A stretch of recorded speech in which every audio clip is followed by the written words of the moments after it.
तो हेलो बच्चों, welcome to my channel homoship and only this side. तो हम अभी क्लास 6 एनसीईआरटी चैप्टर थर्ड कर रहे हैं। आपने पार्ट वन इस चैप्टर के आपने देख लिए होंगे। अभी हम इस चैप्टर के पार्ट सेकंड कर रहे हैं और आई होप आपको लेक्चर अच्छा लग ही रहा होगा। और आपको लाइक भी कर देनी है बच्चों, आप वीडियो को देखते हो। अगर अच्छी लग रही है लेक्चर्स तो please don't hesitate to like, share and subscribe बच्चों। नाउ हम प्रोटीन टॉपिक पढ़ रहे थे बच्चों, ये सब हमने कर लिया था। हम लोग क्या खाते हैं एंड हमने लिस्ट भी बनाई थी, एक्टिविटीज़ भी हमने की थी। एंड नाउ वी आर मतलब ट्रेडिशनल वे क्या था खाना बनाने का, एंड मॉडर्न गैस स्टोव अभी हम लोग यूज़ कर रहे हैं। एंड इस सारी चीज़ों को हमने कर लिया था। हमने पोलर बियर की हाइबरनेशन हमारा लास्ट टॉपिक था हमारे पार्ट वन वाले वीडियो का। हम इस सेकंड पार्ट में प्रोटीन से पढ़ना स्टार्ट करेंगे बच्चों।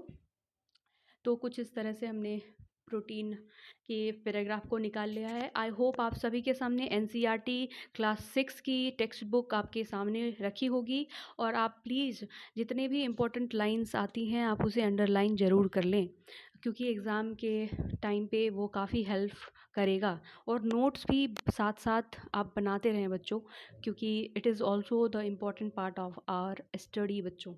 Now protein are also an important part of our body of food sorry.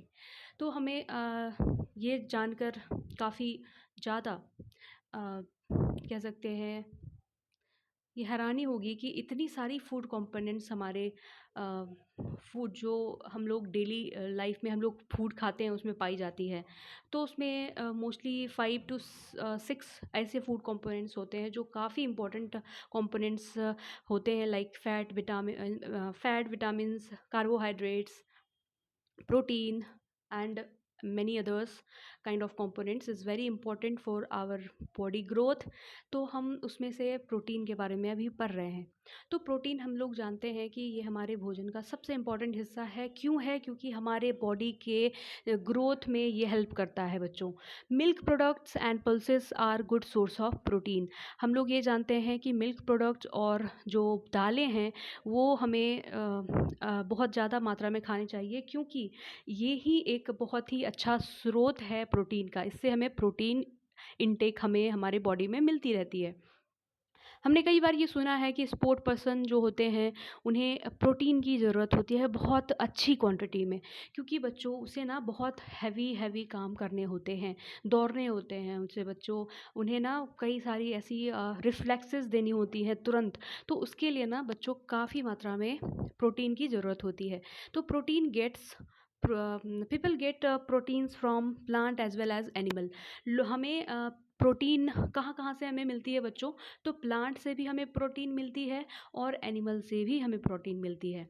तो कुछ प्लांट ऐसे हैं like pulses, like peas, nuts, pulses, beans, इन सारी चीज़ों से हमें प्रोटीन मिलती है और ये प्लांट के सोर्सेज हैं। और जैसा कि फिगर 3.A में दिखाया गया है, यहाँ मूंग की दाल, सोयाबीन, पीस, ग्राम, मूंग, तुअर, किडनी बीन्स, ये सारी की सारी ऐसी प्रोटीन्स हैं, दालें हैं जो हमें प्लांट के सोर्सेज से मिलती हैं। और कुछ ऐसी प्रोटीन रिच फूड हैं जो हमें एनिमल सोर्स से मिलती है, like paneer, egg, milk, fish और मीट। तो जैसा कि फिगर में ये दिया हुआ है, मिल्क है, पनीर है, मछली है, अंडे हैं और चिकन की पीस रखी हुई है। तो ये सारी ऐसी सोर्स हैं जो कि एनिमल के सोर्स हैं और उससे हमें प्रोटीन मिलता है। और ये प्रोटीन हमें बॉडी बिल्डिंग फूड के तौर पे हम इसे जानते हैं। और ये बच्चों ये लाइन आप अंडरलाइन कर लेंगे पेंसिल से और इसे आप नोटबुक में भी लिख लेंगे। इस लाइन को यहाँ से आपको बच्चों को लिखना है। Protein rich food helps in growth and repair of our body, and these are therefore called body building foods। now हम आगे आते हैं बच्चों। the rich amount of protein must be included in the diet of growing children। और for their proper growth and development. बच्चों, अगर किसी बच्चे की बहुत ही सर्वांगीण विकास अगर करनी है तो उसके लिए हमें प्रोटीन रिच डाइट का इस्तेमाल बहुत ही अच्छी क्वांटिटी में करना होता है, because protein helps us to growth and development of our body. तो बच्चों में तो ये काफ़ी ज़्यादा ज़रूरी होता है कि प्रोटीन का इंटेक लेना चाहिए। आमतौर पे बच्चे बहुत ही ज़्यादा बहाना बनाते हैं कि मुझे दूध नहीं खानी, मुझे दालें नहीं पीनी है, मुझे दाल की सब्ज़ी नहीं पसंद। तो ये सारी चीज़ें ना बच्चों अब आपको भूल जानी है, क्योंकि ये ना काफ़ी ज़्यादा इम्पोर्टेंट डाइट होता है आपके बॉडी आपके फूड के लिए, बॉडी के लिए। एंड ये फूड ऐसा होता है प्रोटीन बच्चों, जो आपके ना बॉडी के ग्रोथ में काफ़ी मदद करता है और आपके ना पूरी ओवरऑल डेवलपमेंट में यही मदद करेगा बच्चों। और जितना ज़्यादा अभी आप इसकी इंटेक बढ़ाओगे आपके बॉडी के लिए उतना अच्छा होगा बच्चों। कि किसी किसी बच्चों में देख रहे हो हाइट स्टंटेड रह जाती है, काफ़ी छोटी हाइट रह जाती है। बेशक उसमें हार्मोनल्स रिस्पॉन्सिबल होती हैं, बट उसमें ना प्रोटीन हमें भी खानी चाहिए। काफ़ी इंडिया के ऐसे रीजन हैं जहाँ पे बहुत गरीब तबके रहती है और बहुत ही गरीब लोग होते हैं और उन्हें ना खाने को सही से नहीं मिल पाता protein rich diet and other food components. तो उसके बच्चे ना काफ़ी छोटे छोटे रह जाते हैं बच्चे, और माल न्यूट्रिशनल के वजह से ना उसमें कई सारी बीमारी वगैरह आ जाती है। तो इसलिए बच्चों, अगर आपको भगवान ने इतनी अच्छी लाइफ अगर दी है तो प्लीज़ आप उस इन सारे चीज़ों का ना आप लाभ उठाइए। आप आपके फ्यूचर के लिए काफ़ी हेल्पफुल होता है ये सारी चीज़। तो प्लीज़ आज के बाद आप प्लीज़ आप प्रोटीन्स रिच डाइट लेना मत भूलें। आपने भी पढ़ लिया बच्चों, और जो भी चीज़ आप पढ़ते हो बच्चों, प्लीज़ रियल लाइफ में भी उसे इम्प्लीमेंट करने की कोशिश करो बच्चों, क्योंकि ये ना काफ़ी हेल्पफुल होता है आपके आगे आने वाले फ्यूचर के लिए। तो नाउ हम आगे बढ़ते हैं। Have you ever seen mushroom? क्या आपने कभी मशरूम देखा है? They grow mostly in dark and moist places. Generally mushroom ना बहुत ही अंधेरे और काफ़ी नमी वाले जगह पे उसकी ना ग्रोथ होती है बच्चों, हमें पता होगा और हमने देखा भी है कई बार। तो सॉरी फॉर बैकग्राउंड डिस्टर्बेंस। तो या अब आगे बढ़ते हैं बच्चों। नाउ तो why do we you think we are advised to include serving of fruits? हमें ऐसा क्यों हमेशा बहुत सारे लोग बोलते हैं, डॉक्टर्स सलाह देते हैं, बड़े बुजुर्ग हमें कहते हैं कि हमें ना फ्रूट्स भी खानी चाहिए, वेजिटेबल्स खानी चाहिए, सब्जियां खानी चाहिए, और and other plant based food in our daily diets. हमें इन सारी चीज़ों को इनटेक करना चाहिए। क्यों कहा जाता है बच्चों? कुछ तो रीज़न होगा, क्योंकि बड़े लोग बोलते हैं, उनकी लाइफ में उन्होंने कई सारी चीज़ों को एक्सपीरियंस किया है, तो कुछ ना कुछ सोच करके ही तो वो लोग बोलते होंगे हमें ये सारी चीज़ें खाने को बोलते हैं। तो क्यों बोलते हैं हम आगे इस चैप्टर में पढ़ेंगे। Let us understand the importance of some other food components by reading the following two cases. तो हम ये दो केस पढ़ेंगे जिससे हमें समझ में आ जाएगा हमें हमारे बड़े बुजुर्ग क्यों हमेशा कहते रहते हैं रिच डाइट फूड खाओ, बहुत फल खाओ एंड अदर फूड कंपोनेंट्स हमें बहुत ज़रूरी होता है खाने के लिए। वाई? तो हम दो केस की मदद से पढ़ते हैं। In earlier times, during long voyages, sailor often suffered from bleeding and swollen gums. बहुत मतलब पहले तो ऐसी ट्रांसपोर्टेशन सिस्टम थी, ज़्यादातर ना लोग एक जगह से दूसरी जगह जाने के लिए क्या इस्तेमाल करते थे? सी रूट इस्तेमाल करते थे बच्चों, क्योंकि सी रूट ही एक ऐसा माध्यम था जिससे कि ट्रांसपोर्टेशन होती थी, ट्रेड होती थी।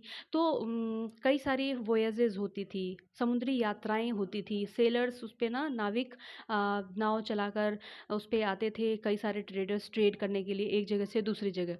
तो उन लोगों के बीच ना जनरली अक्सर ये होता था कि उनकी शिकायत रहती थी कि उन्हें ना ब्लीडिंग की समस्या आ रही है, और स्वेलन गम्स मुंह में ना मतलब माउथ से उनको ना ब्लीडिंग भी होती है, साथ ही साथ उसके मुंह में ना कुछ फूल भी जाते हैं और छोटे छोटे दाने टाइप के गम्स हो जाते हैं, स्वेलन गम्स हम जिसे कहते हैं।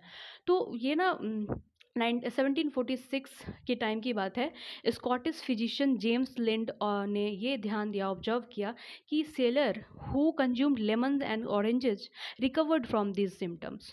तो उन्होंने ये ध्यान दिया कि जिस लोगों में ना ब्लीडिंग्स की समस्या, सोलन गम्स की समस्या आती थी, वो अगर नींबू खा ले या नारंगी खा ले तो उनकी वो समस्याएं दूर हो जाती थी। ब्लीडिंग जो होती थी और सोलन गम्स होती थी, वो एग्जाम्पल हुआ करती थी किस चीज़ की, किस बीमारी की बच्चों? स्कर्वी की। स्कर्वी एक ऐसा बीमारी होता है बच्चों, काफ़ी कह सकते हैं डेंजरस बीमारी होती है बच्चों। तो आप इसे ना, आपका ये काम है, आपका ना ये पूरा इस पे आप रिसर्च करो कि what is the disease scurvy is. Okay, now हम आगे बढ़ते हैं। तो हम आपको ना ये केस से समझ में आ गया होगा कि हमारे बड़े लोग, हमारे जितने भी घर के बड़े हैं, दादाजी दादी जी, पापा मम्मी, ये क्यों हमेशा कहते रहते हैं बाहर का खाना मत खाओ, हमेशा हमें फल फ्रूट्स वेजिटेबल खानी चाहिए बच्चों।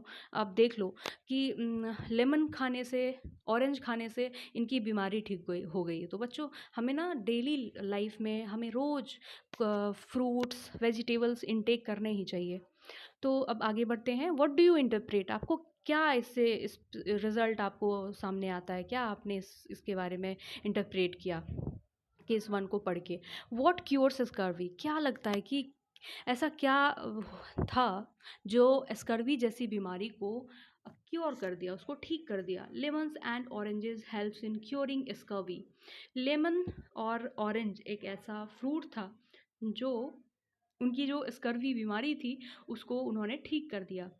Scurvy is cause due to deficiency of vitamin C. Scurvy एक ऐसी बीमारी होती है जो विटामिन सी की कमी की वजह से होती है। Vitamin C present in citrus fruits like lemons and oranges help in curing this disease. और बच्चों विटामिन सी सिट्रस फ्रूट्स में पाए जाते हैं, लाइक सिट्रस फ्रूट जैसे खट्टे खट्टे जितने भी फ्रूट्स होते हैं ना, लेमन्स ऑरेंजेस और भी कई सारे खट्टे फ्रूट्स होते हैं, उसमें जनरली विटामिन सी पाई जाती है। और उस विटामिन सी देखिए कितनी बड़ी बीमारी के लिए हमें इलाज करने में मदद करता है। तो हमें फल भी खानी चाहिए, इससे यही हम लोग इंटरप्रेट करते हैं। नाउ केस टू को देखते हैं। इन 1960 की बात है, 1960 के दशक की बात है। Indian scientists found that among the human population in the Himalayan region and the northern plain in India, 1960 की बात है, हमारे भारतीय जितने भी वैज्ञानिक थे उन्होंने ये पता किया, ये देखा, उन्होंने ऑब्जर्व किया कि जितने भी लोग हिमालयन रीजन जैसे पहाड़ी रीजन में रहते हैं या फिर नॉर्दर्न प्लेन, इंडिया के northern plain like UP Bihar, इधर आ जाओ जम्मू कश्मीर राजस्थान जयपुर वाले रीजन में क्या होता था कि लोग ना बहुत ज़्यादा ऐसे पॉपुलेशन हुआ करती थी जिसमें ज़्यादातर किस तरह की सिम्टम्स देखने को मिलती थी? Symptoms of swelling at the front of the neck. तो ये ज़्यादातर यही कॉमन था बच्चों। बहुत सारे लोगों के ना गले हमेशा फूल जाते थे और ये काफ़ी कॉमन सिम्टम आने लगा था। साइंटिस्ट ने ये गौर किया। एज पर norms of government of India, as an effort was made to supplement common salt with iodine for preparing iodised salt. तो बच्चों उन्होंने पाया कि आयोडीन की कमी से इस तरह की प्रॉब्लम आ रही है, वैज्ञानिक ने ये देखा, तभी से हमारे गवर्नमेंट ऑफ इंडिया ने ये नियम बना दिए कि जब भी अगर हम नमक बनाएं तो उसमें आयोडीन की मात्रा भी हमें डालनी है, जिससे कि लोगों में इस तरह की बीमारी, गोइटर जैसी बीमारी जो घेघा कहते हैं बच्चों, यहाँ इसकी के बारे में हम पढ़ रहे हैं, इस तरह की बीमारी ना फैले बच्चों के बीच या लोगों के बीच, बूढ़े बुजुर्गों के बीच। Consumption of iodised salt visibly reduce the above symptoms. बच्चों हमें आयोसेड सॉल्ट, ऐसी सॉल्ट जिसमें आयोडीन की मात्रा को लेकर बनाई जाती हो, उस तरह की आयोसेड सॉल्ट हमें टेक करनी चाहिए, खाना में बनाते समय यूज करना चाहिए। बच्चों आपको जानकर ये हैरानी होगी, हमारे इंडिया में कई सारे ऐसे विलेज एरिया हैं जहाँ पे लोगों की अवेयरनेस की लैक ऑफ अवेयरनेस की वजह से बच्चों वहाँ क्या होता है, ऐसी नमक बिकती हैं जिसमें आयोडीन की मात्रा बहुत ही कम पाई जाती है बच्चों। तो अब देख लो, इतनी कम मात्रा वाली हम नमक खाएंगे तो कितनी बड़ी बीमारी हो सकती है, गला फूलने वाली बीमारी हो जाएगी बच्चों। जैसा कि ये फिगर में इस लड़की का फूला हुआ है बच्चों, आप देख सकते हो। कई सारे लोगों को भी आपने देखा होगा अभी भी, real life examples. Now these symptoms were due to the deficiency of iodine. और ये जो बीमारी देखने को मिली थी नॉर्दर्न प्लेन ऑफ इंडिया में, क्यों हुई थी? क्योंकि उन लोगों के बॉडी के अंदर आयोडीन की कमी थी, and reason resulting in the lack of iodine in the local food and water supply.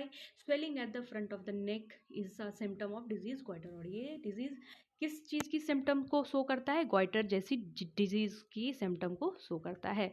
तो हमने क्या पाया? क्लास केस 2 को हमने पढ़ा, इसमें हमने क्या देखा? यू मे हैव लर्न, आपने ये देखा होगा, सीखा होगा कि आयोसेट सॉल्ट थ्रू न्यूज़पेपर एडवर्टीजमेंट और by reading about it on a salt packet. आपने ना आयोसेट सॉल्ट के बारे में कहाँ कहाँ आपने पढ़ा होगा? न्यूज़पेपर में कभी आपने पढ़ा होगा, एडवर्टीजमेंट में देखा होगा, या फिर आपने कहीं सॉल्ट के पैकेट पे लिखा होगा। तो उसका मतलब क्या होता है अब आप जान गए होंगे क्यों हम आयोसेट सॉल्ट का यूज करते हैं। Iodised salt is simply common salt mixed with required quantities of salt of iodine. तो बच्चों, ये आयोसेट सॉल्ट मिक्सचर होता है सॉल्ट एंड आयोडीन की, और इससे हम आयोसेट सॉल्ट बनाते हैं। और आप देख सकते हो कि किस तरह से सॉल्ट की फार्मिंग हो रही है समुद्री इलाके में, जहाँ ज़्यादातर नमक पाई जाती है। तो हमारे इंडिया में कहाँ हमें ज़्यादातर नमक मिलती है? तो देख सकते हो यहाँ दिया हुआ है हमारे इस छोटे से येलो कॉलम में। Salt farming is a traditional practice of a tribal community named Agarias. Agarias एक ऐसी ट्राइबल कम्युनिटी है बच्चों जो सॉल्ट की फार्मिंग करती है, मीन्स सॉल्ट बनाती है। और कहाँ से बनाती है? तो ये एक रन ऑफ कच्छ वाला जो रीजन है हमारे इंडिया में, गुजरात के पार्ट में, वहाँ ये फार्मिंग प्रैक्टिस की जाती है बच्चों।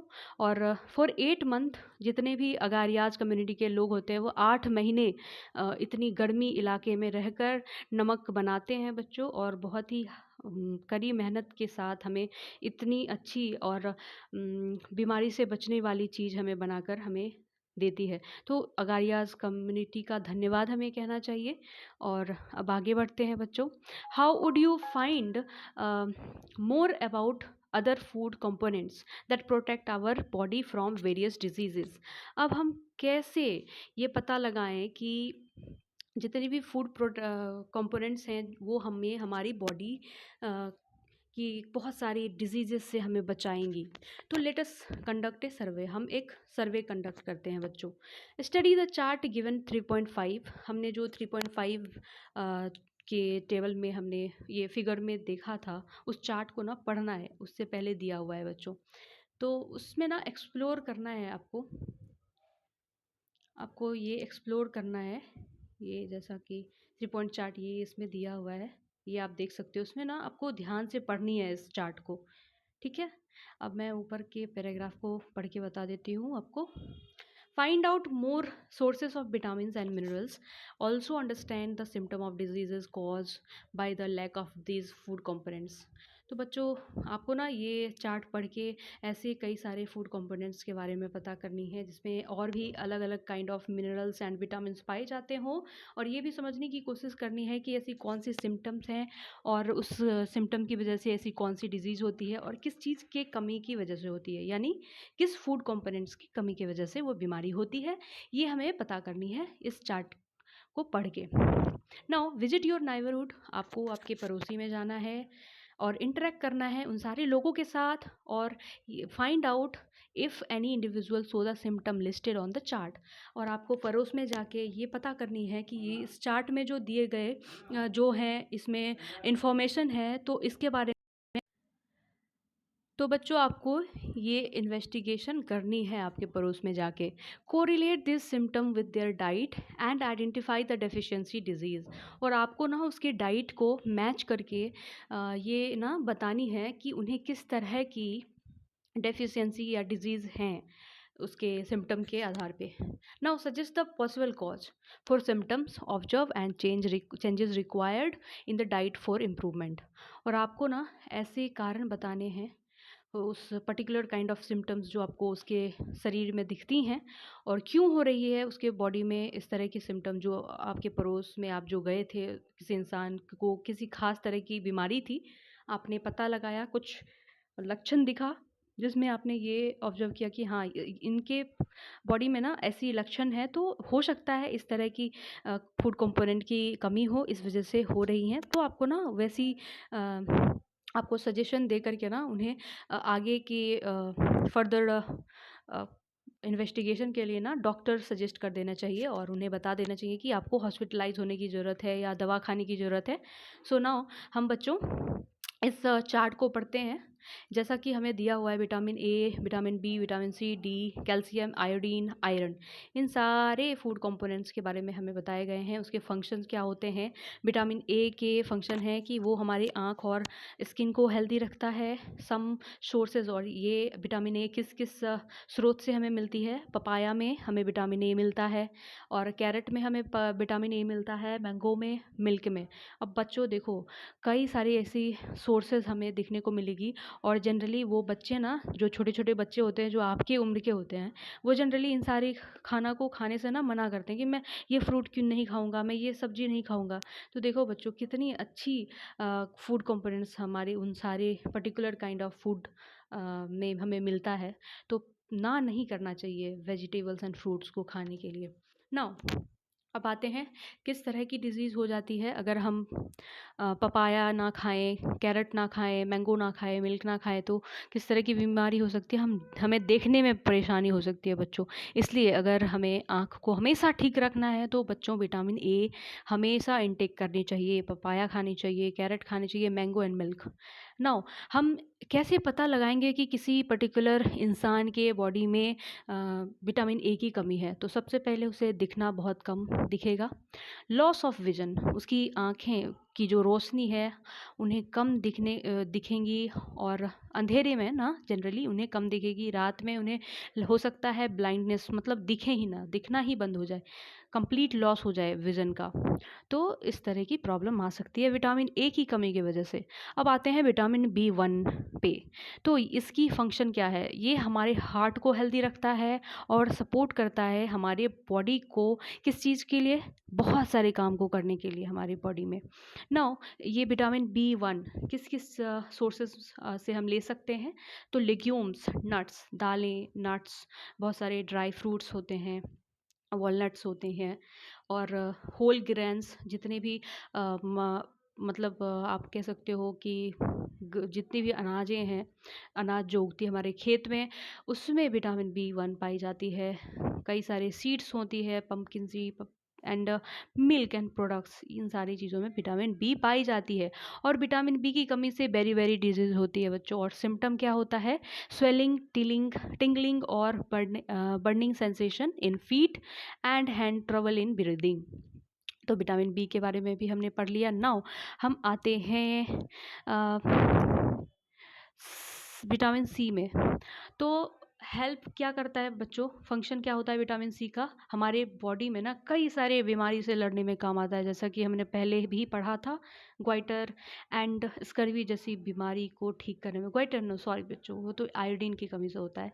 स्कर्वी जो बीमारी हुई थी उस सेलर को, जो ट्रेड करने गया था नाव पे चढ़ के, तो उसे जो बीमारी हुई थी उसे ठीक करने का काम तो विटामिन सी ही तो किया था, जो सिट्रस फ्रूट खाया था, लेमन और ऑरेंज। तो किस तरह के फ्रूट्स में ये विटामिन सी पाई जाती है।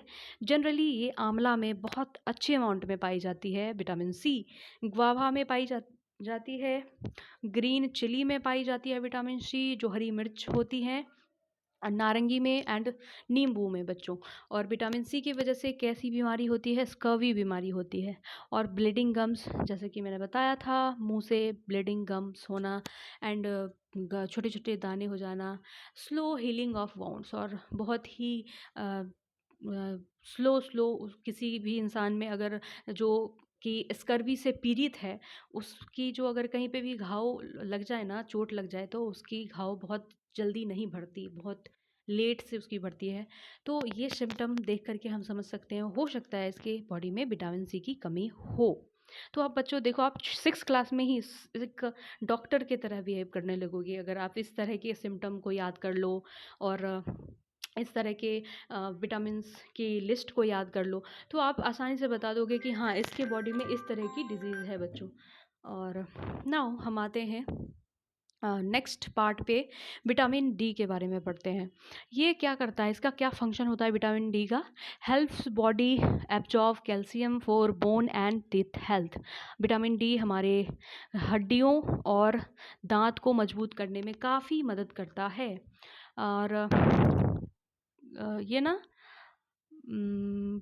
एक्सपोजर और to sunlight, milk, butter and fish and egg. Vitamin D हमें कहाँ कहाँ से मिलेगा, ये हमें बताया गया है। रिकेट्स जैसी बीमारी होती है, रिकेट्स जैसी बीमारी के सिम्टम क्या होते हैं? Soft and bent bone.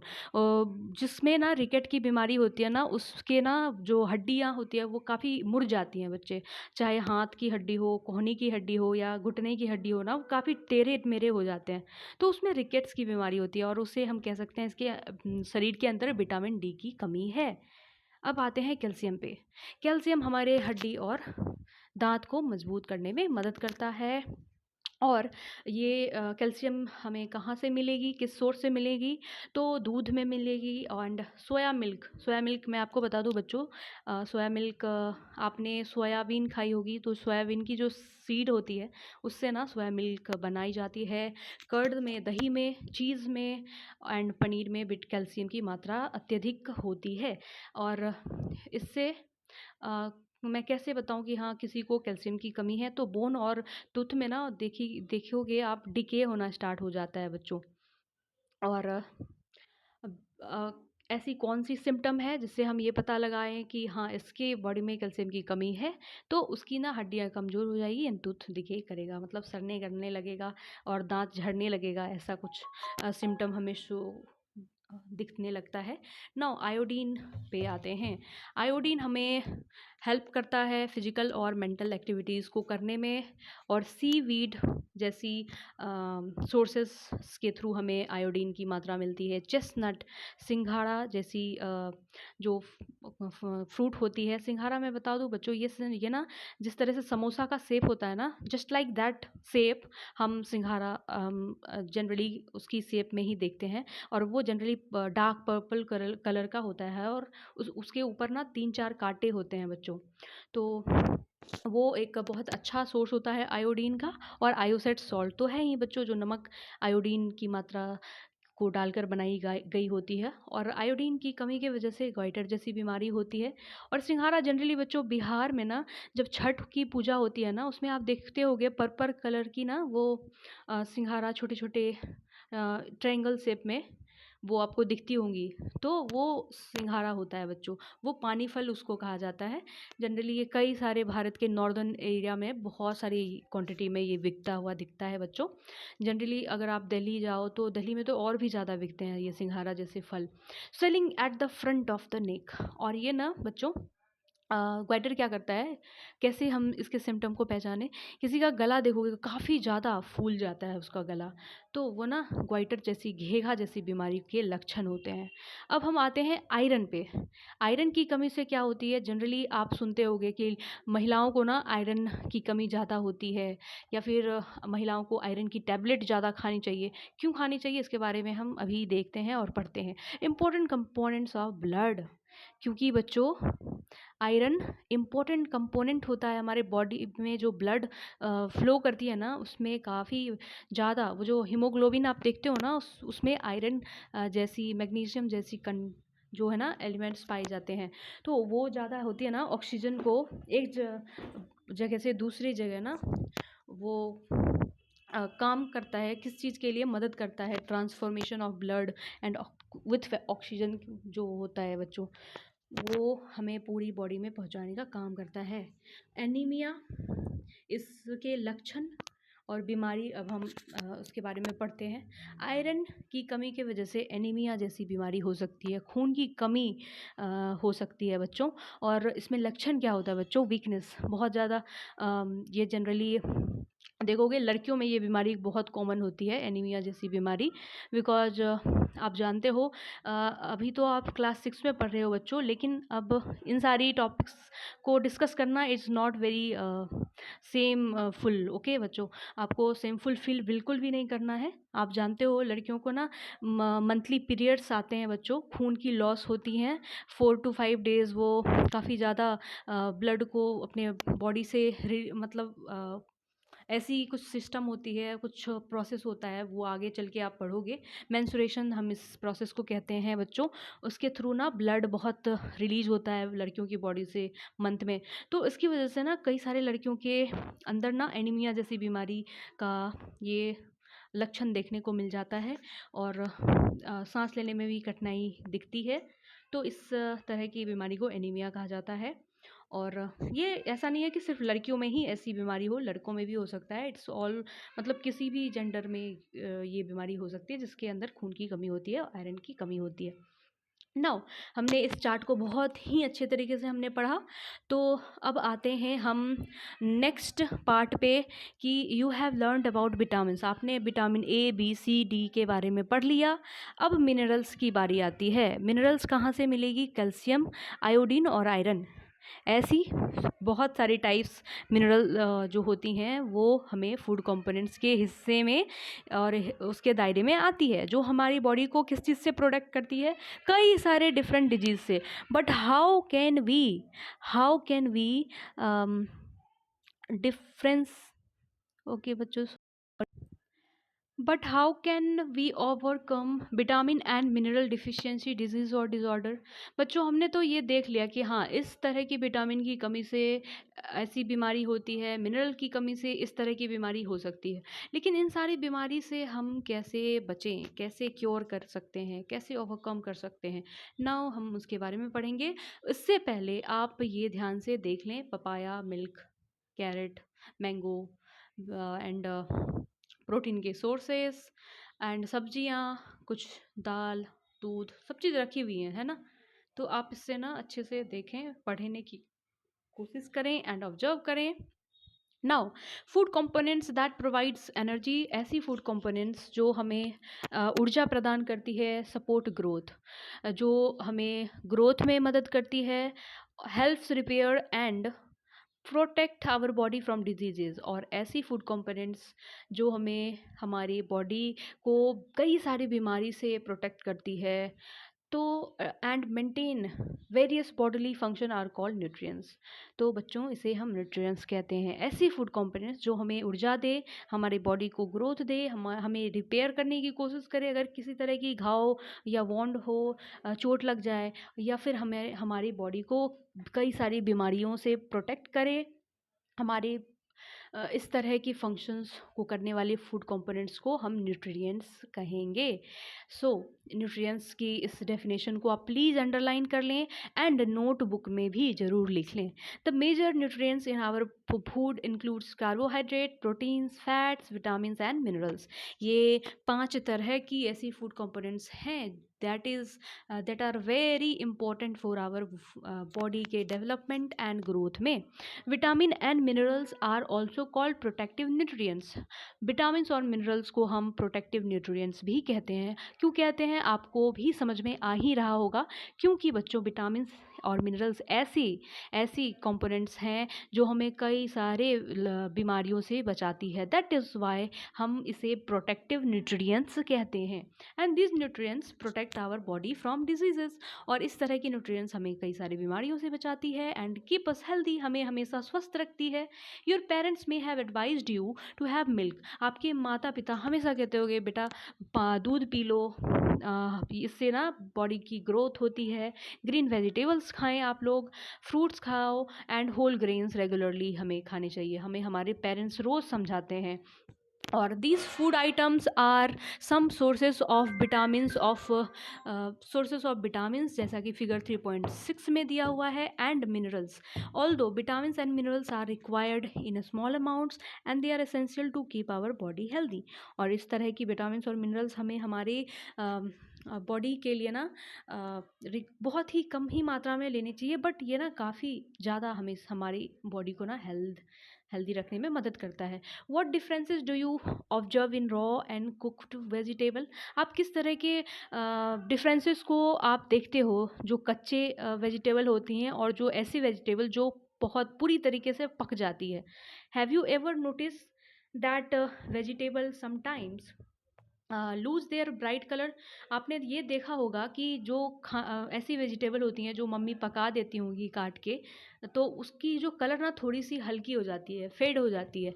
और ऐसी वेजिटेबल जो पकी हुई नहीं होती, जो कच्चे होते हैं, वो ना काफ़ी डार्क ग्रीन कलर में हमें दिखाई देती है और बिकम सॉफ्टर। जैसे ही वो पक जाता है ना ग्रीन वेजिटेबल, वो काफ़ी सॉफ्ट हो जाता है और कम क्रिप्सी लगने लगता है, उसमें कुरकुरापन भी कम जाता है।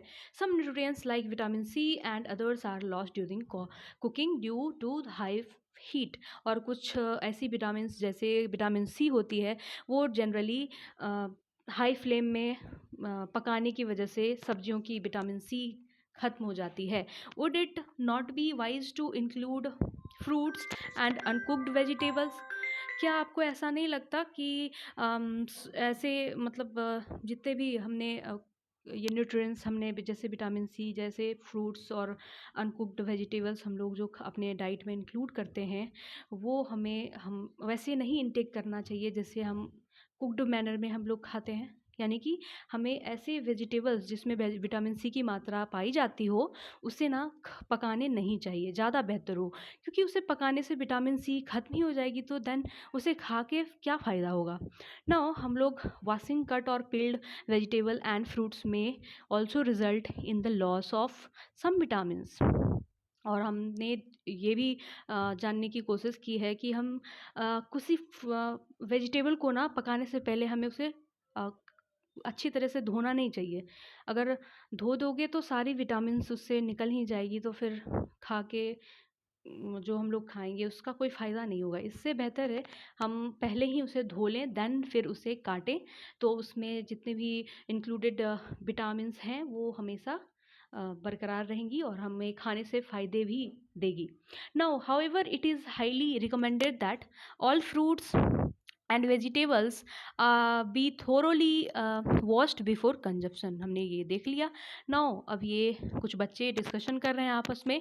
Do we obtain all nutrients from plants and animal? क्या हमें जितने भी न्यूट्रिएंट्स हमें मिलती हैं वो हमेशा प्लांट और एनिमल से ही मिलती है?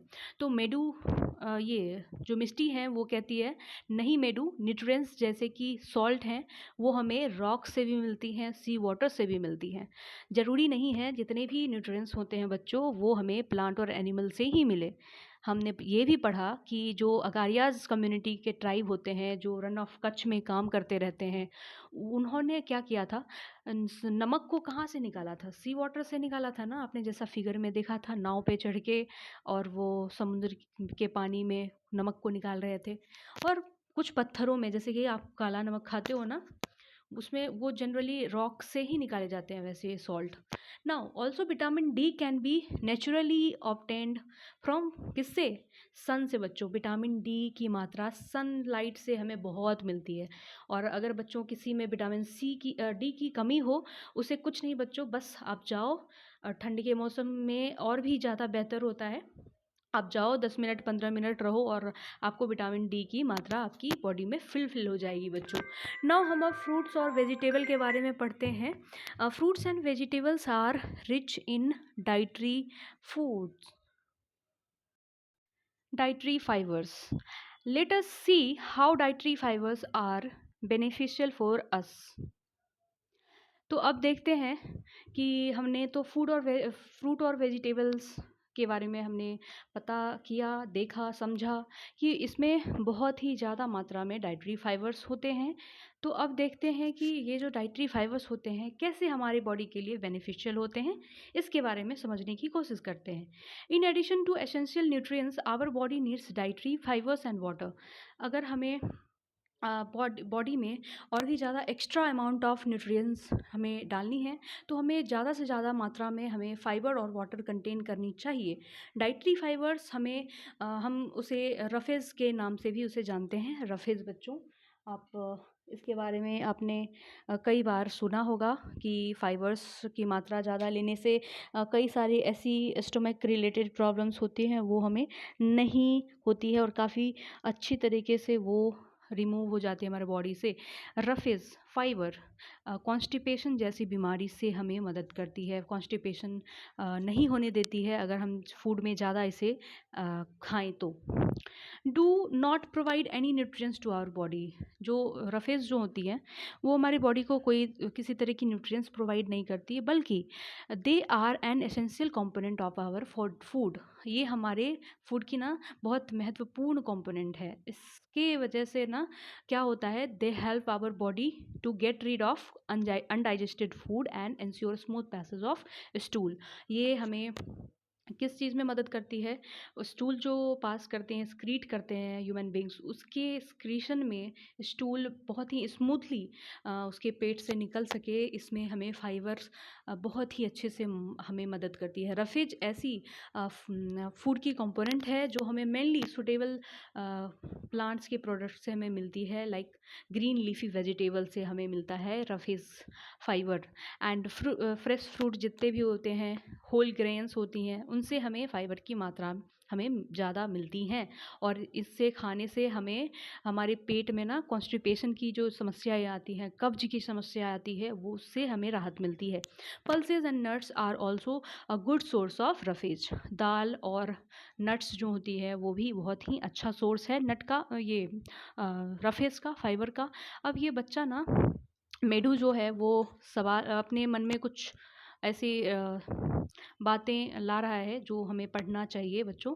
माई ग्रैंड माँ has difficulty in passing stool. ये जो मेढू की जो दादी माँ है, उसकी दादी माँ को ना स्टूल को पास करने में काफ़ी डिफ़िकल्टी होती है सुबह सुबह। नाउ उसे समझ में आता है कि जो दादी माँ को ना उसके डॉक्टर ने ये सलाह दिया है कि उनको ना ऐसे भोजन ज़्यादा खाने चाहिए जिसमें ज़्यादा से ज़्यादा मात्रा में फाइबर्स पाए जाते हों, यानी कि ज़्यादा फाइबर्स वाली फूड्स कौन कौन सी हुई, green leafy vegetable, fresh fruit, whole grains, इन सारी चीज़ों को ना खाने को बोला गया है मेढू की दादी माँ को, जिससे उसके स्टूल्स जो हैं स्मूथली निकल सके बॉडी से। Eating food is that is locally grown and plant based to the extent possible. तो हमें जो हम लोग जो खाना खाते हैं, फूड को ईट करते हैं, वो ना हमें locally grown plants and foods की जो जितने भी वेजिटेबल्स होती हैं उससे हमें मिलती हैं, and not only healthy for our body but also good for our environment and planets.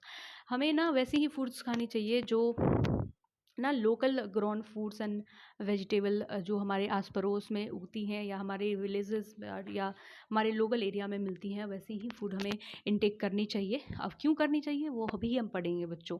इससे पहले कि हम एक बॉक्स में लिखा हुआ ये क्वेश्चन कर लेते हैं, what are the food sources that provide water to our body. ऐसी कौन सी फूड की सोर्सेज हैं जो हमें पानी भी प्रोवाइड करती हैं, उसमें पानी की मात्रा ज़्यादा पाई जाती है।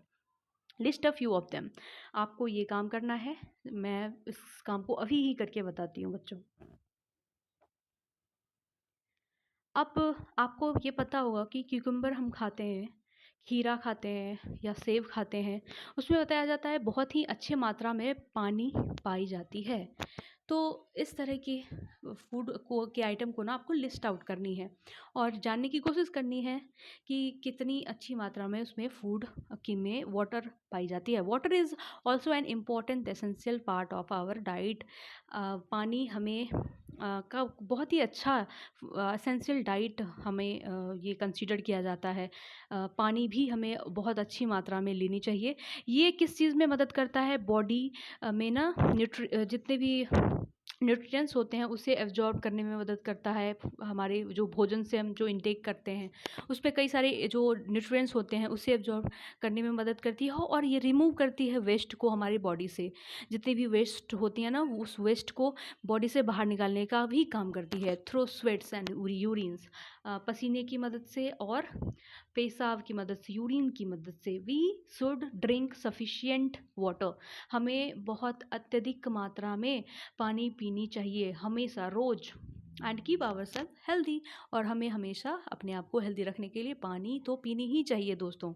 नाउ नो अ साइंटिस्ट, हम अब एक साइंटिस्ट के बारे में पढ़ते हैं। हमने पिछले चैप्टर में भी सलीम अली के बारे में हमने पढ़ा था, किस तरह से उन्होंने बर्ड्स के स्पेसिस पे उन्होंने स्टडी करी थी, उन्हें बहुत अच्छी अवार्ड से नवाजा गया था। अब हम एक और साइंटिस्ट के बारे में पढ़ते हैं, कोल्यूथर गोपालन के बारे में, जो 1918 से 2019 तक इनकी जो जीवन काल होता रहता है। और उन्होंने एक रिसर्च किया था न्यूट्रिशन पे, और इंडियन साइंटिस्ट हैं ये, न्यूट्रिशनिस्ट हैं ये। और he analyse more than 500 Indian food. इन्होंने रिसर्च के पार्ट में 500 ऐसे इंडियन फूड्स को पे रिसर्च किया, जिसमें जो nutritional values and recommended and appropriate diet in the Indian context. इन्होंने कुछ ऐसे वैल्यूज़ और कुछ ऐसी चीज़ों को रिकमेंड किया कि हाँ, इंडियन को इन तरह की फूड्स को टेक करनी चाहिए खाने में। तो उन्होंने ये सलाह दी और रिसर्च किया उस पे इन्होंने। He led survey on nutritional status of Indian population. इन्होंने सर्वे किया भारतीय के पॉपुलेशन, जनसंख्या पे, और in identifying wide spread deficiency in protein, energy and other food components. उन्होंने कई सारी ऐसी डेफिशिएंसी जिसकी कमी की वजह से, प्रोटीन की कमी की वजह से, एनर्जी और अदर फूड कंपोनेंट, मतलब इन सारी चीज़ों पे उन्होंने बहुत अच्छे से रिसर्च किया। And this led to the implementation of mid day meal program. और ये जो हम सरकारी स्कूलों में देखते हैं, बच्चों को फ्री में खाना खिलाई जाती है लंच के टाइम पे, तो ये ना इन्हीं की इस रिसर्च की वजह से ये इम्प्लीमेंट हो पाया था, मिड डे मील प्रोग्राम, जो 2002 से चलती आ रही है हमारे भारत देश में। और हम अब मिड डे मील प्रोग्राम को क्या कहते हैं, किस नाम से जानते हैं? पीएम पोषण initiative. Now, to provide balanced food in the government run and government aided school of our country, हमारे स्कूल में बच्चों को बैलेंस्ड फूड हमें मिल सके, हमारे बच्चों को, जिससे कि उनकी पढ़ाई में कोई भी बाधा ना आए, इसलिए इस स्कीम को स्टार्ट किया गया था। और this scheme has played a role in improving the health and nutrition of million of children nationwide. और इस स्कीम की वजह से, पीएम पोषण इनिशिएटिव अभियान की वजह से, हमारे देश के बच्चों की हेल्थ और न्यूट्रिशन सुधारी गई, और काफ़ी अच्छा इम्प्रूवमेंट देखा गया। बच्चे की अटेंडेंस अच्छी आने लगी स्कूलों में, बच्चे मन लगाकर पढ़ने लगे बच्चों, और वो कई सारे बच्चे कुपोषित होने से भी बच रहे हैं अभी। ये कोल्यूथर गोपालन की फ़ोटो आप देख लें। नाउ अब आते हैं नेक्स्ट पैराग्राफ पे, how to test different components of food. हम इसके बारे में अब पढ़ते हैं बच्चों। Let us find out which nutrients are present in various food items. अब हम ये देखने की कोशिश करते हैं कि ऐसी कौन सी फूड आइटम्स हैं और उसमें किस तरह की फूड न्यूट्रिएंट्स पाई जाती है। तो इसके बारे में हम अब पढ़ने वाले हैं। सम न्यूट्रिएंट्स लाइक स्टार्च, कुछ न्यूट्रिएंट्स ऐसी होती हैं जिसे हम स्टार्च कहते हैं, वो एक तरह का कार्बोहाइड्रेट होता है। और fat and protein can be detected using fairly simple test. और इस तरह के न्यूट्रिएंट्स को ना हम डेफिनेटली इसे हम अच्छे से पहचान सकते हैं कि हाँ, जैसे आप आलू ले लो, आलू में कार्बोहाइड्रेट पाई जाती है। तो आलू में कैसे हम पता करें कि हाँ, इसमें कार्बोहाइड्रेट्स होती हैं। फ़ैट अगर हम कहते हैं, जनरली आम भाषा में कहते हैं कि नहीं, ज़्यादा तेल मत खाओ, उसमें फ़ैट ज़्यादा पाई जाती है। कैसे पता करें कि हाँ, उसमें फ़ैट की मात्रा पाई जाती है। या फिर आप कई सारे ऐसे ड्राई फ्रूट्स खाते हो, इसमें ये आपको पता चलता है कि इस सारे ड्राई फ्रूट्स में ना फ़ैट्स की मात्रा होती है, पाई जाती है। आप दूध को देख कर के या अंडे को देख कर के हमने पढ़ लिया, समझ लिया कि हाँ, इसमें प्रोटीन होती है। अब हम उसे रियल लाइफ में एक्सपेरिमेंट करके देखेंगे कि क्या, कैसे इसमें हम पता करें कि इसमें प्रोटीन होती है, कैसे। तो while other can be detected only well equipped laboratory, कुछ ऐसी एक्सपेरिमेंट होंगी जो हम लोग अभी करेंगे, देखेंगे। उसमें ना हम बहुत सारी लेबोरेटरी के सामान की ज़रूरत होगी। तो बच्चों ये इन सारी तरह की एक्सपेरिमेंट ना जनरली लैब में किया जाता है, लेकिन मैं कोशिश करूँगी आपको एक वीडियो के थ्रू दिखाने का कि किस तरह से हम डिटेक्ट कर सकें स्टार्च के प्रेजेंस को, प्रोटीन के प्रेजेंस को और फैट के प्रेजेंस को। उसमें उसमें ना काफ़ी इंटरेस्टिंग वीडियो मैं दिखाऊँगी आपको। तो मैं ना थोड़ा कोशिश करूँगी कि कम अमाउंट में ही वो वीडियो दिखाई जाए आपको, जिससे कि ना आपको हो सकता है कि कॉपीराइट की इशू ना आ जाए। दैट्स वाई मैं उस वीडियो की ना आपको लिंक दे दूँगी, आप उसे ना देख लेना आप अपने यूट्यूब चैनल पे। बट अभी फॉर द क्लियरेंस आपको बता दूँ, मैं छोटे-छोटे क्लिप्स मैं आपको दिखा दूँगी उस वीडियो के, ओके? नाउ हम आते हैं टेस्ट करने के लिए, किस तरह से स्टार्च को टेस्ट करें। तो हम एक एक्टिविटी करेंगे। तो सबसे पहले take a small quantity of food items, हमें ना कुछ ऐसे फूड आइटम की क्वांटिटी ना लेनी है छोटे छोटे मात्रा में। और जैसे कि आपको कुछ स्लाइसेस ऑफ आलू ले लेनी है, कुकुम्बर लेना है, आपको ब्रेड ले लेनी है, और बॉइल्ड चावल ले लेनी है, जो चावल पके हुए होते हैं, और आपको चने जो होते हैं, जो बॉइल्ड चने होते हैं, उसे ले लेनी है। और क्रश्ड पीनट, जैसे दाल होती, मतलब वो नट्स जो होती है ना, ड्राई फ्रूट्स, उसको ना आपको अच्छे से क्रश कर लेना है। कुछ तेल बटर ले लेनी है आपको, और कोकोनट ले लेना है आपको। नाउ अब आपको ना एक टेस्ट करनी है। क्या टेस्ट करनी है बच्चों? जैसे ये बच्चा टेस्ट कर रहा है ना, वैसे ही आपको लैब में टेस्ट कराई जाएगी। मैं आपको टेस्ट करवा के दिखाऊंगी। लाइक एक्टिविटी के थ्रू आप लोग कर लेना, अगर स्कूल में प्रोवाइड कराई जाती हो लैब, तो जनरली आप कर सकते हो। और बच्चों ये इस तरह की ना एक्सपेरिमेंट्स आपके क्वेश्चन में भी पूछे जाते हैं, तो आप इससे अच्छे से ऑब्जर्व करेंगे और आप देखेंगे कैसे हम एक्टिविटी को करते हैं। तो place a small piece of each item on a small dish. जितने भी आपने आइटम्स लिए थे, food items, like crust, walnuts and potato, breads के टुकड़े, और कई सारी राइस, बॉइल्ड चने की दाल, आपको ना एक सेपरेट सेपरेट डिश में सारे फूड के कंपोनेंट्स को ना रख देने हैं। अब क्या करना है कि आपको एक ड्रॉपर लेनी है। ड्रॉपर आपको ये फिगर में आपको दिख रहा होगा कुछ, ये जो लड़की के हाथ में ड्रॉपर है, ये जो डाल रही है, इस ड्रॉपर को लेना है। नाउ ये ना एक्सपेरिमेंट, उसमें ड्रॉपर से क्या डालना है, आयोडीन की सॉल्यूशन लेनी है। आयोडीन की सॉल्यूशन किस पे डालना है? जितने भी फूड आइटम्स हैं उस पे ना कुछ ड्रॉप्स, 2-3 ड्रॉप्स आपको डाल के रखनी है, और 2-3 मिनट तक ऑब्जर्व करनी है उस पे कैसा कलर आता है, ब्लू कलर आता है या ब्लैक कलर आता है, तो आपको ना वो ऑब्जर्व करनी है।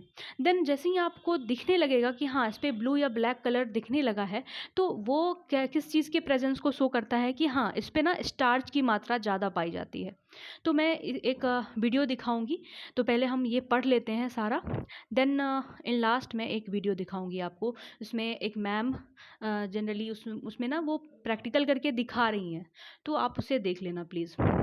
Now let us investigate for the test of fat. अब हम कैसे पता करें कि हाँ इसमें फ़ैट है? तो मैं आपको पूरा ब्रीफली इंट्रोड्यूस इसके बारे में करवा देती हूँ कि आपको क्या करना है। एक पेज लेना है, और मतलब पूरा क्लीन पेज, वाइट पेज लेनी है। उस पे ना कुछ जितने भी फूड आइटम आपने कलेक्ट किए थे, सेपरेट सेपरेट पेज में आपको क्रश कर लेनी है, और उसको 2-3 मिनट तक दबानी है उस पेज में ना। और आपको जब 2-3 मिनट जब आप दबा लो, तो उसको उसको ना खोल करके उन सारे फूड आइटम्स को हटा लो, और ऐसे पेजेस को देखो जिस पे ना थोड़ी ऑयली पैच आपको दिखती है, और लाइट में जाकर देखो तो कुछ कुछ ऐसा लगेगा उस पे तेल टाइप का कुछ स्पॉट लग गया है। तो इसका प्रेजेंस ये दिखाता है, वो जो पैच आपको ऑयली पैच दिख रहे हैं, ये पता चलता है इससे कि उसमें ऐसे पेपर जिसमें ये पैचेस शो हो रहे हैं, इसमें उस फूड कंपोनेंट में ना फैट की मात्रा पाई जाती है। अब हम प्रोटीन को कैसे टेस्ट करेंगे? तो ये काफ़ी ख़तरनाक एक्सपेरिमेंट है बच्चों। 2-3 केमिकल्स ऐसे हैं जो काफ़ी सेंसिटिव हैं, तो उसको ना अगर आप स्कूल में एक्टिविटी करते हो, तो आपको काफ़ी ज़्यादा प्रिकॉशन के साथ करनी है। जो एक्टिविटी हैं, हो सकता है कि आपके सेंसिटिविटी पे थोड़ा असर डाल दें, तो आपको उसको स्मेल नहीं करना, आप उसके आसपास कहीं आपके स्किन को नहीं रखना है। और आपको क्या करना है कि जितने भी फूड आइटम्स आपने कलेक्ट किए थे, आपको पेस्टल एंड मोटल, एक छोटी सी पेस्टल एंड मोटर होती है, जो कि जनरली केमिस्ट्री लैब में यूज किए जाते हैं। ये लेबोरेटरी इक्विपमेंट्स होते हैं बच्चों, तो उसमें ना सारे फूड आइटम्स आपको डालने हैं अलग अलग पेस्टल में, and then we have to use a small teaspoon of chemicals, some chemicals जो आपको टेस्ट ट्यूब में डाल के देखनी है, and then you will be able to see कि जितने भी हमने फूड आइटम्स में केमिकल्स डाले थे, लाइक कॉपर सल्फेट सॉल्यूशन के और कॉस्टिक सोडा सॉल्यूशन के, तो हमें ना कुछ कलर दिखने को मिलेंगे कुछ मिनटों के बाद, जैसा कि ये मैम करके दिखा रही है बच्चों को, क्योंकि बच्चे काफ़ी छोटे होते हैं क्लास 6 में पढ़ने वाले, तो उसके लिए क्या होता है कि टीचर्स ही एक्सपेरिमेंट करके दिखाते हैं। तो यस बच्चों, ये देख लीजिए, पेस्टल एंड मोटर किसे कहते हैं, ये यहाँ दिख रहा है। तो ये पेस्टल एंड मोटल चीज़ों को ना थोड़ा क्रश करने के लिए भी यूज़ होता है, और भी कई सारे, ये टेस्ट ट्यूब दिख रहे हैं आपको। तो केमिस्ट्री लैब अगर होगी आपके स्कूलों में तो ये ज़रूर आपके केमिस्ट्री लैब में पाई जाती होंगी। नाउ हम क्या ऑब्जर्व करते हैं इस एक्सपेरिमेंट से, did the content of some test tube turn violet, क्या कुछ ऐसे टेस्ट ट्यूब हैं जिसकी कलर वायलेट आ गई है। ये जो वायलेट कलर आई है ये कुछ नहीं बच्चों, ये इस बात को दर्शाता है कि उस particular kind of food item में प्रोटीन की मात्रा थी, इसलिए उस टेस्ट ट्यूब की कलर वायलेट में चेंज हो गई उस केमिकल को डालने के बाद, caustic soda and what, copper sulphate solution. अब मैं एक एक्सपेरिमेंट जो है मैम कर रही हैं, मैं छोटे छोटे क्लिप्स आपको दिखाऊंगी, आपको वो देखना है, एंड ये देख करके आपको समझना है कि इस तरह से ये चेंजेस कलर देखने को मिलता है। तो रेडी हैं आप सब? तो बच्चों हम अब कंक्लूज़न की तरफ आते हैं। उससे पहले ना मैं आपको एक वो वीडियो दिखा ही देती हूँ, मैम की वीडियो, और उसके लिंक भी मैं आपको बता दूँगी कि आपको किस लिंक पे जाकर आपको वो वीडियो देख लेनी है। और इस मैम के चैनल को सब्सक्राइब भी ज़रूर कर दीजिएगा बच्चों, कई सारे ऐसे एक्सपेरिमेंट्स आपको मैम कराती हैं। तो जैसा कि इस पे लिखा हुआ है, आप एजे पटेल इंस्टीट्यूट को सब्सक्राइब कर सकते हो, और कई सारे आपको लैब्स एक्सपेरिमेंट्स आपको दिखाएंगी मैम। तो पहले हम आते हैं स्टार्च के एक्सपेरिमेंट पे।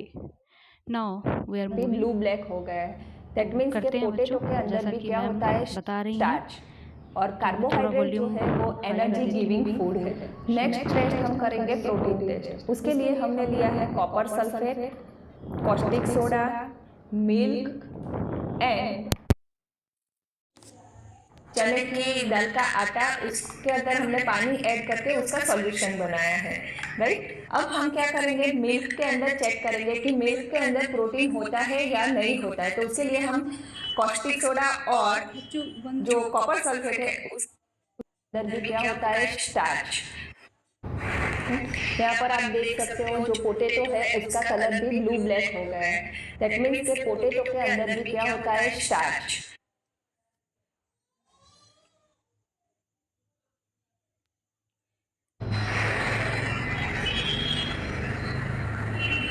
अब इसको थोड़ा सेट होने देंगे। अब देखो आपको वायलेट कलर दिखाई देगा, है। 1 मिनट हम मिक्स कर लेते हैं अच्छे से।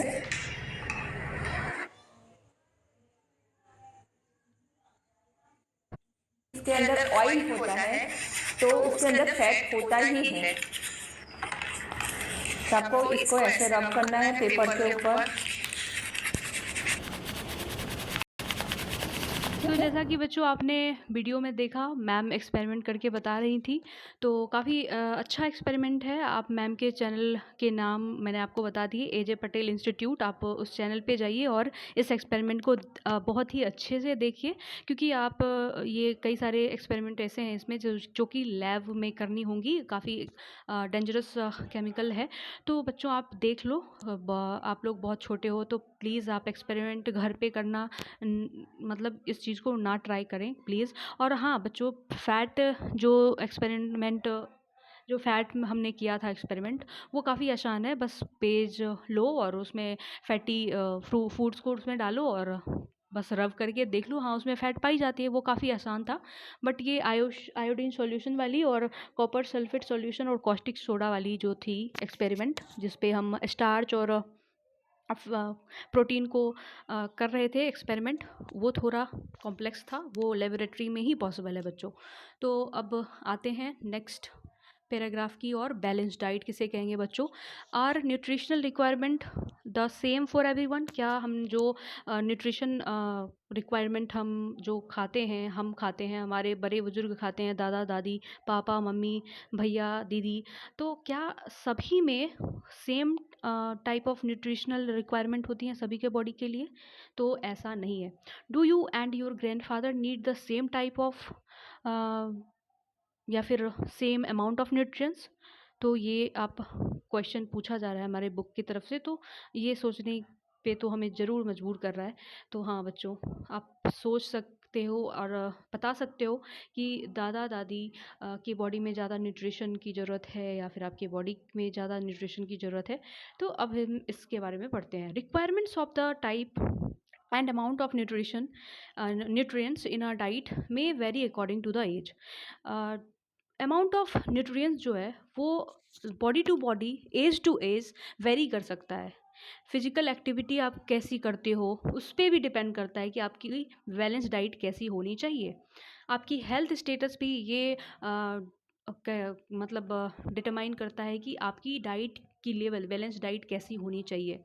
लाइफस्टाइल पे डिपेंड करता है कि आपकी डाइट कैसी होनी चाहिए। जैसे मान लो एक स्पोर्ट पर्सन के बारे में हमने जो पहले ही एग्जांपल के मदद से पढ़ा था, उसमें कहा गया था कि जितने भी स्पोर्ट पर्सन होते हैं, क्रिकेटर्स होते हैं, उन्हें प्रोटीन ज़्यादा लेनी चाहिए। वाई प्रोटीन ज़्यादा लेनी चाहिए? क्योंकि उनकी जो एक्टिविटी होती है ना, काफ़ी हार्श और काफ़ी हार्ड एक्टिविटी वो लोग करते हैं, दौड़ते हैं। उसके लिए उन्हें ना काफ़ी ज़्यादा अमाउंट में उन्हें एग्स खाने होते हैं, नॉन वेज खानी होती है और प्रोटीन इंटेक ज़्यादा लेनी होती है। और ये एज टू एज और लाइफस्टाइल पे भी डिपेंड करता है। नाउ हम ये जो है फाइंड आउट करते हैं कैसे। You have listed food consume by your you during the week in the activity 3.1। 3.1 में जैसा कि आपने इसी चैप्टर के फर्स्ट 3.1 एक्टिविटी को आपने किया था, उसमें आपने ये लिस्ट आउट किया था कि मंडे टू संडे आप लोग क्या कंज्यूम करते हो। तो उसे आपको ना चेक करनी है। Check whether your food contains all the nutrients and other essential component necessary for growth and development. आपको ये चेक करना है कि जितने भी तरह के फूड आप कंज्यूम करते हो कि क्या वो ग्रोथ और डेवलपमेंट के लिए नेसेसरी है, क्या वो ग्रोथ एंड डेवलपमेंट के लिए हेल्प करता है आपकी बॉडी के लिए। जैसे कि बच्चों, अगर आप अपने डाइट में वो चार्ट में ये इंक्लूड किया होगा कि हाँ हम जंक फूड खाते हैं, तो बच्चों वो एक बैलेंस डाइट के तौर पे नहीं इंक्लूड किया जा सकता है। क्योंकि बच्चों आप जानते हो, अपने पढ़ा भी है, जंक फूड में इतनी सारी अमाउंट में मिनरल्स, विटामिन्स नहीं पाए जाते हैं। दैट्स वाई आप उन सारी फूड्स को ना कम ही टेक करना चाहिए आप लोगों को। If not, check with nutrients और other food component need to be added. तो अगर ऐसा नहीं है तो प्लीज़ आप अपने फूड में, अगर आपके उस पर्टिकुलर काइंड ऑफ जो आपने रिपोर्ट बनाई थी 3.1 टेबल में, अगर ऐसी फूड नहीं है जो आपके बॉडी के ग्रोथ और डेवलपमेंट के लिए रिस्पॉन्सिबल होती है, तो प्लीज़ आप ऐसी फूड को आप अपने उस डाइट में ऐड करने की कोशिश कीजिए जो आपके ग्रोथ और डेवलपमेंट में मदद करे। A diet that has all essential nutrients, roughage water in the right amount for a proper growth and development of body is known as balance diet. और हम बैलेंस डाइट की डेफिनेशन को हम इसे नोट डाउन कर लेंगे अपने notebook में बच्चों, क्योंकि ये एग्ज़ाम में क्वेश्चन आ सकते हैं। What changes would you make in your diet to make it balance diet? ऐसी क्या चीज़ है जिसे हम उस तरह particular kind of food component को इंक्लूड करके हम उसे बैलेंस डाइट बना सकते हैं। तो जैसा कि हमने बैलेंस डाइट के बारे में पढ़ा, बैलेंस डाइट हम उसे कहते हैं जिसमें सारे न्यूट्रिएंट्स पाए जाते हो और वो न्यूट्रिएंट्स एसेंशियल हो, काफ़ी महत्वपूर्ण हो, रफेज फाइबर्स पाई जाती हो और पानी की अत्यधिक मात्रा पाई जाती हो और हमारी बॉडी के ग्रोथ एंड डेवलपमेंट में मदद करे। ऐसे फूड्स कंपोनेंट को हम बैलेंस डाइट कहेंगे। और अब हम आते हैं नेक्स्ट एक्टिविटी पे। Let us compare. आप यहाँ पे 2 वेफर्स दिख रहे हैं, एक पोटैटो वेफर्स और एक रोस्टेड चना की वेफर्स। इस पे ना कुछ न्यूट्रिशनल इन्फॉर्मेशन दी गई है इस नीचे टेबल में। न्यूट्रिशनल इन्फॉर्मेशन कि पोटैटो के जो चिप्स हैं उसमें कैसी न्यूट्रिशन पाई जाती है।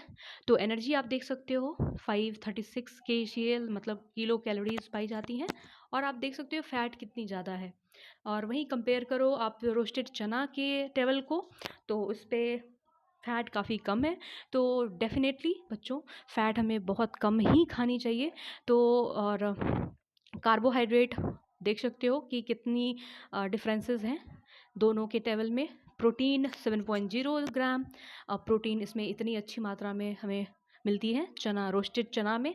डाइटरी फाइबर 4.8 है और डाइटरी फाइबर चना में 16.8 ग्राम है। तो आप देख सकते हो कि कितना, कौन सा, आप खुद आप सोचो कि ऐसी कौन सी चीज़ है जिसे खाकर आप हमेशा के लिए स्वस्थ रहोगे, आपके बॉडी में ग्रोथ और डेवलपमेंट होगा। तो जनरली हम बच्चे क्या करते हैं, पोटैटो वेफर्स खाते हैं, चिप्स खाना पसंद करते हैं, क्योंकि वो थोड़ी देर के लिए आपकी डोपामिन को इंक्रीज कर देता है, आपको बढ़िया लगता है। बट बच्चों अगर आप उसकी न्यूट्रिशनल इन्फॉर्मेशन देखो तो आप 100 ग्राम के वेफर्स दोनों थे। अब देख लो कि कौन सी ज़्यादा न्यूट्रिशियस वेफ़र है। तो ये आप पर डिपेंड करता है बच्चों। तो क्या खाना चाहिए क्या नहीं खाना चाहिए, अब आपको समझ में आ गया होगा कि क्यों हमें पैकेज्ड फूड नहीं खानी चाहिए। Now based on the nutritional information on the food packets given above, which food would you choose. अब आप ये चूज करें कि आपको इन दोनों वेफर्स में कौन सी वेफर्स खानी है और क्यों खानी है। Some food have high calories. कुछ ऐसे फूड्स होते हैं जिससे ज़्यादा कैलोरी मिलती है और due to high sugar and fat content, क्योंकि उसमें इसलिए ज़्यादा हाई कैलोरी होती है क्योंकि उसमें ज़्यादा शुगर और फैट कंटेंट ज़्यादा पाई जाती है। More over they contain very low amount of protein, minerals, vitamin and dietary fibres. जबकि उसमें प्रोटीन्स और मिनरल्स, विटामिन्स बहुत ही कम मात्रा में होती है। और these foods call junk foods, और ऐसे फूड्स को हम क्या कहते हैं बच्चों, जंक फूड। और ये भी आपको आपके नोटबुक में अंडरलाइन करके देन आपके नोट कॉपी में लिख लेनी है। दीज की क्या जंक फूड हम किसे कहते हैं। तो these food include potato wafers, candy bars and carbonated drinks, जो हम लोग स्प्राइट वगैरह ये खाते हैं, मतलब पीते हैं। तो कार्बोनेटेड ड्रिंक्स नहीं पीनी है, कोका कोला वगैरह जो भी पीते हैं, बहुत पीनी भी है तो कम मात्रा में पीनी है बच्चों, जो कि आपके हेल्थ को भी इफ़ेक्ट ना करे बच्चों। So now consuming these foods frequently is not good. और इस तरह के खाना जो हम लोग खाते हैं लाइक जंक फूड्स, हमेशा अगर ज़्यादा मात्रा में खाओ और रेगुलर बेसिस पे खाओ तो आपके हेल्थ के लिए, आपके बॉडी के लिए सही नहीं रहता। कई सारी डिजीज़ लेकर आती है, ओबेसिटी आपको मोटा बना सकती है ये जंक फूड्स। और सच पर्सन में suffer from several health problems. कुछ बच्चे ऐसे जो ज़्यादा जंक फूड इंटेक करते हैं उसकी लीवर तक ख़राब हो सकती है बच्चों। और भी कई सारे डाइजेस्टिव इश्यूज़ आ सकती हैं। तो हमें ज़्यादा से ज़्यादा जंक फूड अवॉइड ही करनी है, नहीं खानी है ज़्यादा से ज़्यादा।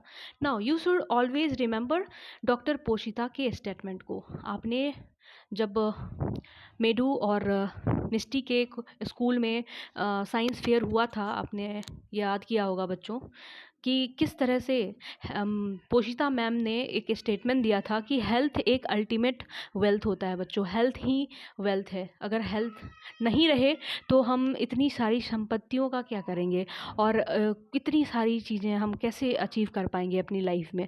तो बच्चों हेल्थ हमेशा के लिए वेल्थ ही रहता है हमारा। तो हेल्थ पे हमें हमेशा ध्यान रखना चाहिए। We should take care of our body and stay healthy.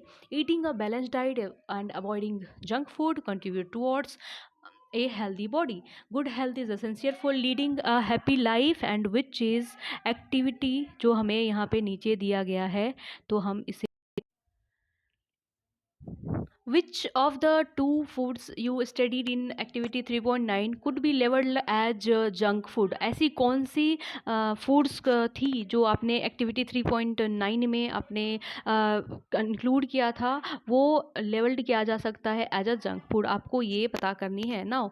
हम पैकेज फूड पे ना कुछ ऐसे कुछ लोगोज वगैरह देखते हैं जो FSSAI करके आता है, तो इसके बारे में हम समझते हैं ये क्या है। ये एक बच्चों गवर्नमेंट ऑफ इंडिया की एक एजेंसी है, अथॉरिटी प्रोवाइड करती है FSSAI को कि जितने भी फूड्स पैकेज्ड फूड हमें जो हमारे भारत देश में बनती है उसमें ना कुछ ऐसे इन्फॉर्मेशंस ये ऑथराइज करती है देने के लिए। कंपनियां उसको कहती हैं कि ऐसी न्यूट्रिएंट्स इन्फॉर्मेशन आप दो जिससे कि ये पता लगाया जा सके कि किस पर्टिकुलर काइंड ऑफ तो बच्चों, आप कोई भी पैकेज्ड फूड खाते हो तो ये आपको श्योर करनी है कि उस पे ना ये लोगो ज़रूर दिखनी चाहिए बच्चों। ये गवर्नमेंट ऑफ इंडिया की ये एक एजेंसी की लोगो है, जो कि ये बताती है कि ये जो भी पैकेज्ड फूड आप खा रहे हो बहुत ही गुड क्वालिटी के फूड आप खा रहे हो, ये प्रमाण देती है बच्चों। तो ज़्यादा देर ना करते हुए आगे बढ़ते हैं, नहीं तो काफ़ी लंबा वीडियो हो जाएगा।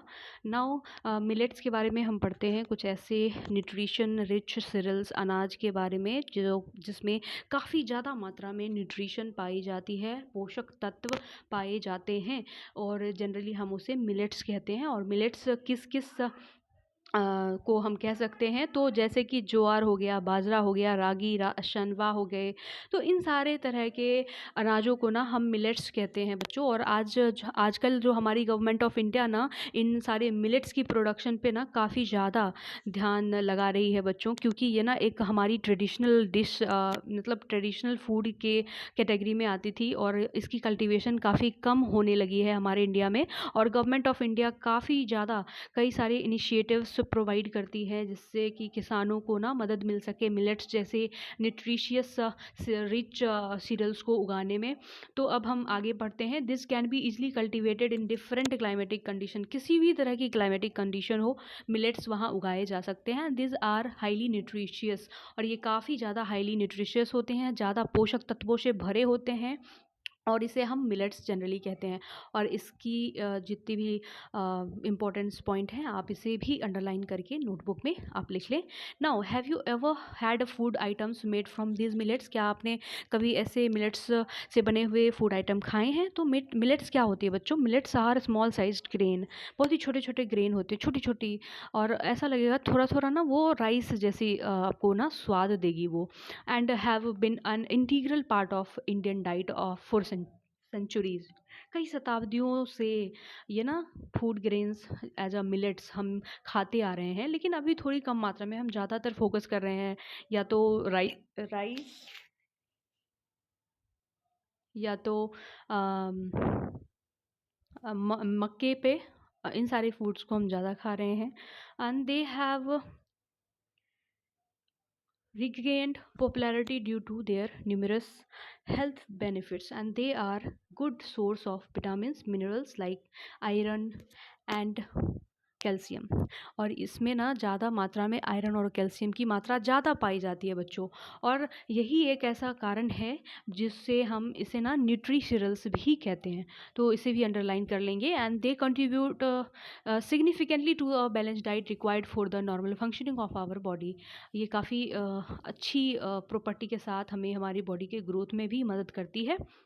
नाउ फूड माइल्स के बारे में पढ़ते हैं थोड़ा सा। मैं आपको ना ब्रीफली आपको मैं बता देती हूँ बच्चों। ये आप पहले फिगर को ध्यान से देखो, किस तरह से यहाँ पे किसान खेती कर रही हैं, अपने खेत में अनाज को उगा रहे हैं। देन फिर ये ना हार्वेस्ट करके उसमें उसके अनाज को ना थ्रेश करके ये अनाज में कन्वर्ट कर रहे हैं। देन फिर ये अनाजों को ना मिल में ले जाके चक्की में आटे को पीस रहे हैं, और उसे ना पैकेज करके मार्केट में बेचे जा रहे हैं।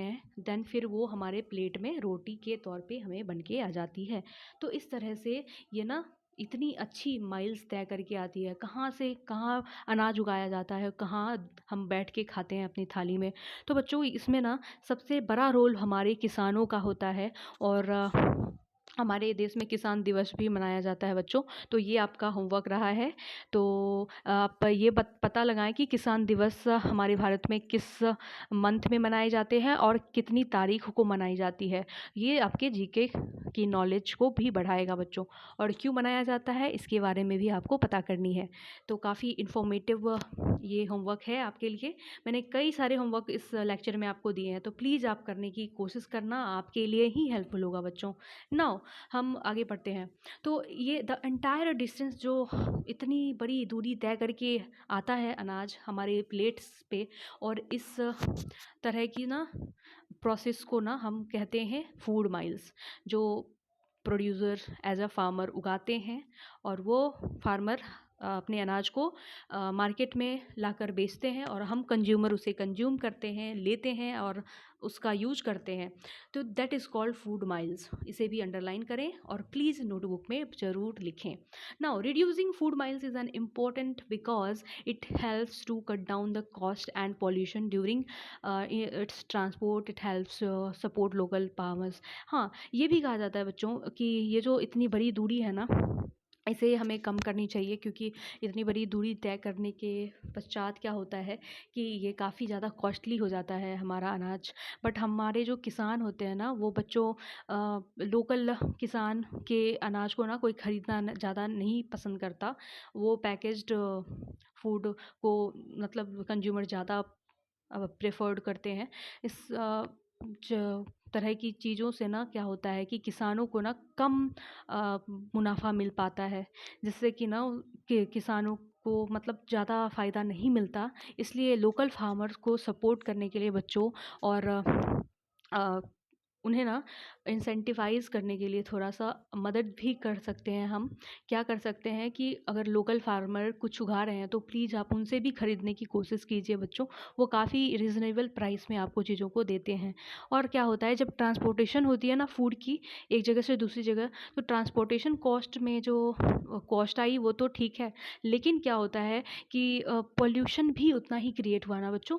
एक जगह से दूसरी जगह गया, और वो पेट्रोल डीज़ल जिस गाड़ी पे वो चीज़ों को स्टोरेज करके ट्रांसपोर्ट कर रहे थे, वो गाड़ी जो थी वो उसमें ना बहुत ज़्यादा धुआं उड़ा होगा, पॉल्यूशन हुआ होगा, एनवायरनमेंट को डैमेज किया होगा। कितना बड़ा मतलब ये होता है कि मतलब कि हम किसानों से डायरेक्टली ना खरीद के हम बहुत बड़े बड़े मॉल और शॉप में जाते हैं और आटे को खरीदते हैं बच्चों। तो हम थोड़ा सा मदद भी कर सकते हैं लोकल फार्मर्स को से मतलब मैनी पीपल वेस्ट फूड। बहुत सारे लोग ऐसे होते हैं जो खाना को बर्बाद करते हैं और बिना खाए ही प्लेट में छोड़ देते हैं। तो one must remember the time and effort put by our farmer. और प्लीज़ आप उन सारे किसानों की उस मेहनत को याद कीजिए, ध्यान दीजिए, कैसे वो हमारे लिए अनाज को उगा करके हमारे लिए खाना अनाज तैयार करते हैं। तो उनके एफ़र्ट्स और उनके समय का प्लीज़ रिस्पेक्ट कीजिए, और प्लीज़ अनाज का कम से कम अनाज बर्बाद करें, और जितना आपको खाना होता है उतनी मात्रा में आपको प्लेट में खाना लेनी चाहिए। ज़्यादा फूड वेस्ट नहीं करनी चाहिए। और आपको एक बात और बता दूं बच्चों, हमारे भारत देश में बहुत ज़्यादा पार्टी फंक्शनों में ना खाना बहुत ज़्यादा बर्बाद की जाती है। ये डेटा भी है बच्चों, हमारे भारत देश में बहुत ज़्यादा अमाउंट में अनकंज्यूम्ड फूड को ऐसे ही छोड़ दिए जाते हैं बिना खाए ही। तो बच्चों प्लीज़ ऐसा ना करें। बहुत ही मेहनत के साथ उन सारे फूड्स को ना उगाए जाते हैं खेतों में। तो आपको लोकल फार्मर्स की रिस्पेक्ट को भी आगे बढ़ाते हुए अब हम चलते हैं। ये क्या होता है कि हमारे भारत देश के फूड वेस्टेज को भी थोड़ा कम करने में मदद करेगा अगर हम ऐसी चीज़ों को करेंगे। Now try to find timeline for the various processes. आपको ना involve in getting the food from farm to plate. आपको ना कई सारी ऐसी प्रक्रियाओं से जो गुजरते हैं। कौन सी प्रक्रिया बच्चों? कि जो फार्म लैंड से अनाज हमारे प्लेट तक कैसे आती है, उन सारे प्रोसेसेस को ना आपको रिसर्च करनी है उस पे, कैसे किसान जो है मार्केट में अपने हार्वेस्ट किए हुए अनाज को ना लाती है, देन फिर वो स्टोरेज हो उसकी जो जितने भी फूड्स ग्रेन होती हैं स्टोरेज होती है, देन फिर वो कई सारे कंपनियां इंडस्ट्रीज़ जो होती है उस अनाजों को ख़रीदती है, फिर उससे ना फ्लोर बनता है, आटा बनता है, देन फिर आटा या चावल अच्छे से बन के तैयार होकर हम पैकेट को हम कंज्यूम करते हैं एज अ कंज्यूमर। तो किस तरह से ये सारी प्रोसेसेस होती है, साइकिल चलती है, आपको ना इन सारी प्रोसेस को अच्छे से रिसर्च करके पढ़ना है इस पे, जैसा कि फिगर में दिया हुआ है। तो सॉरी बच्चों, ये थोड़ा, हाँ अब आते हैं आगे। सो नाउ अब हम आगे बढ़ते हैं बिना देर किए हुए।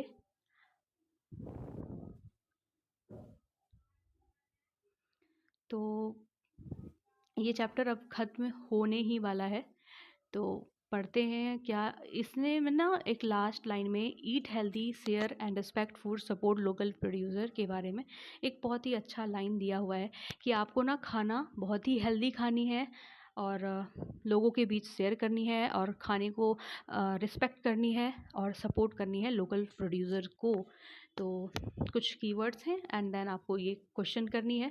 So thank you so much for watching my video. और बच्चों मेरे ख्याल से आपको ये वीडियो काफ़ी हेल्पफुल रहा होगा आप लोगों के लिए। और बच्चों मैं काफ़ी जल्दी मैं वीडियोज़ को पोस्ट कर रही हूँ क्योंकि मुझे ना क्लास 6 NCERT को ना बहुत ही जल्दी कवर करनी है, क्योंकि और भी NCERT's बुक मुझे कवर करनी है अलग अलग क्लासेस की। दैट्स वाई मैं इस लेक्चर को जल्दी ला रही हूँ। और बच्चों आपको हैम्पर होने की कोई भी ज़रूरत नहीं है। अगर मैं जल्दी वीडियो ला रही हूँ तो प्लीज़ आप पिछले वीडियो को जल्दी से पहले कवर करें, देन फिर आप आगे वाले वीडियोज़ को करें तो ज़्यादा अच्छा रहेगा। क्योंकि मैं डेली ये वीडियो ला रही हूँ तो ऐसा नहीं है कि आपको डेली देखनी है, बट आप ऐसा करो कि पिछले वाले वीडियोज़ को कंप्लीट करो, फिर आप इस वीडियोज़ पे आओ तो ज़्यादा हेल्पफुल होगा आपके लिए चीज़ों को समझना। So thank you so much and don't forget to like, share and subscribe my channel. And as you all know, my channel name is Homo Shapen only. Thank you so much.